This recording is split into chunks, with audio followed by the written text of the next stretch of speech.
السلام عليك يا أبا عبد الله. السلام عليكم. أعوذ بالله من الشيطان اللعين الرجيم. بسم الله الرحمن الرحيم. الحمد لأهله والصلاة على أهلها أما بعد. قال الله الحكيم في محكم كتابه الكريم. بسم الله الرحمن الرحيم. اقرأ باسم ربك الذي خلق. صلوات پڑھیں محمد و آل محمد.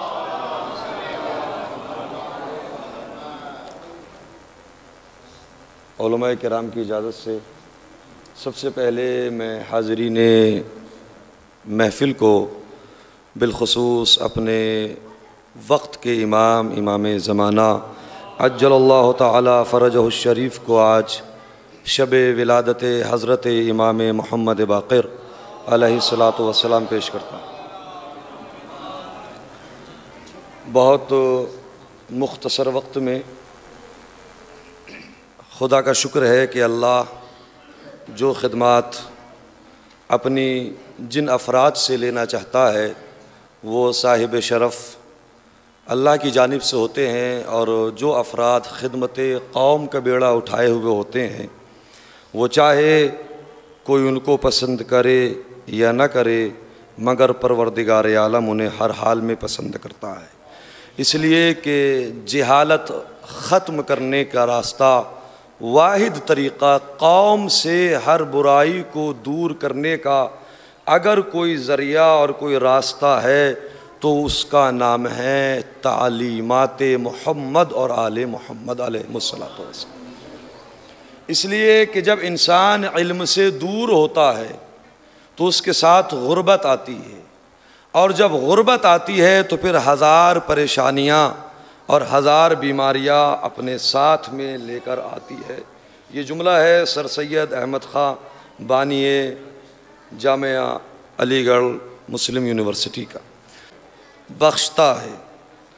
جہاں علم ہوگا وہاں عزتیں بھی ہوں گی، وہاں دولتیں بھی ہوں گی، وہاں شہرتیں بھی ہوں گی، وہاں ساری چیزیں ہوں گی. لیکن وہ قوم کہ جو علم سے دور ہے، ساری چیزیں ہو سکتی ہیں، نہ اس کے پاس عزت ہوگی نہ اس کے پاس شہرت ہوگی.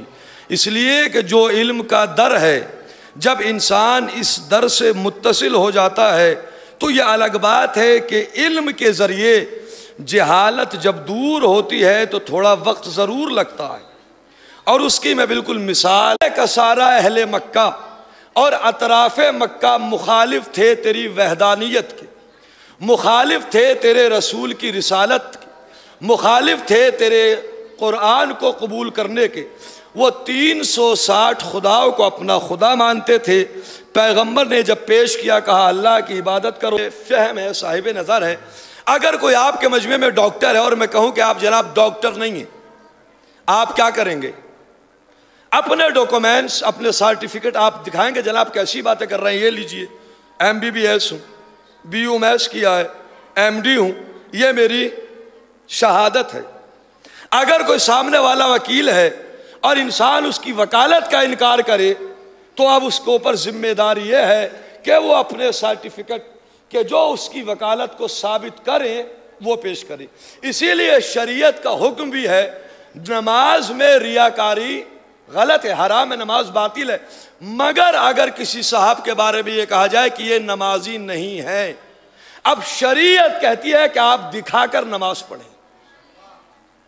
کیوں؟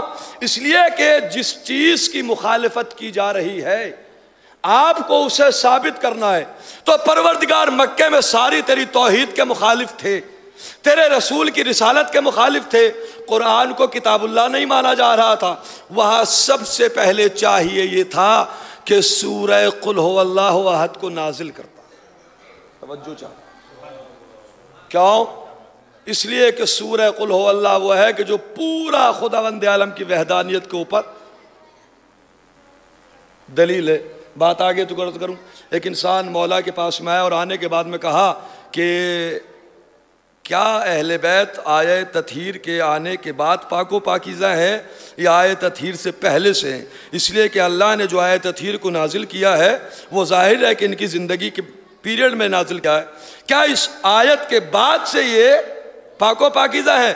تو امام نے جواب دیا یہ بتاؤ کیا خداوند عالم سورہ قل ہو اللہ کے نازل ہونے کے بعد اکیلا ہے یا پہلے سے؟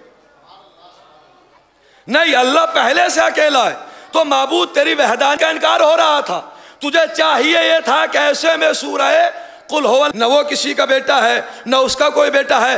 اللہ نے کہا دنیا کے حکیم جب کسی چیز کا علاج کرتے ہیں تو ان کی حکمت کے پیچھے ایک پس منظر ہوتا ہے۔ یہی وجہ ہے کہ ڈاکٹر جو ہے وہ وقتی طور سے انجیکشن لگا کے درد ختم کر دیتا ہے، مگر حکیم دھیرے دھیرے اپنی دوائی کے ذریعے جسم سے بیماری کو دور کرتا ہے۔ اللہ سارے حکیموں میں سب سے بڑا حکیم ہے، تو اس کا فعل حکمت سے خالی نہیں ہو سکتا۔ اللہ نے کہا اگر میں چاہتا تو سورہ قل ہو اللہ احد کو نازل کر کے اپنی توحید کو بچا سکتا تھا، مگر مقابلہ تھا شرک سے، کفر سے، جہالت سے۔ جہالت بھی ختم ہوگی، کفر بھی ختم ہوگا۔ عزیزان محترم، یہی ایک آج مقصد ہے۔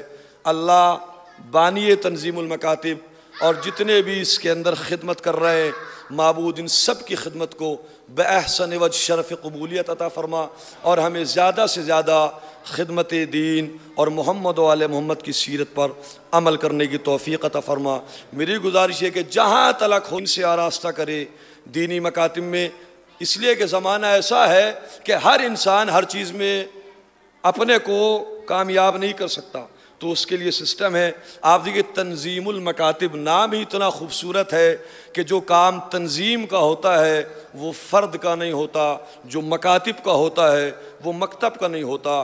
بانی تنظیم المکاتب نے ایک سوچی سمجھی اسکیم کے تحت جو اس کا نام رکھا، ان کا مقصد یہی تھا کہ علم گھر گھر پہنچے، در در پہنچے، ہر جگہ علم پہنچنا چاہیے۔ اسی کے اعتبار سے تنظیم المکاتب ماشاءاللہ آج تقریباً ہندوستان میں ہر جگہ ہے، اور جہاں نہیں ہے وہاں ان کی پہنچنے کی کوشش ہے۔ معبود بحق محمد و آل محمد ان خدمات کو قبول فرمائے اور انہیں زیادہ سے زیادہ اور ہمیں توفیق دے کہ علوم آل محمد کو نشر کر سکیں۔ والسلام علیکم ورحمۃ اللہ وبرکاتہ۔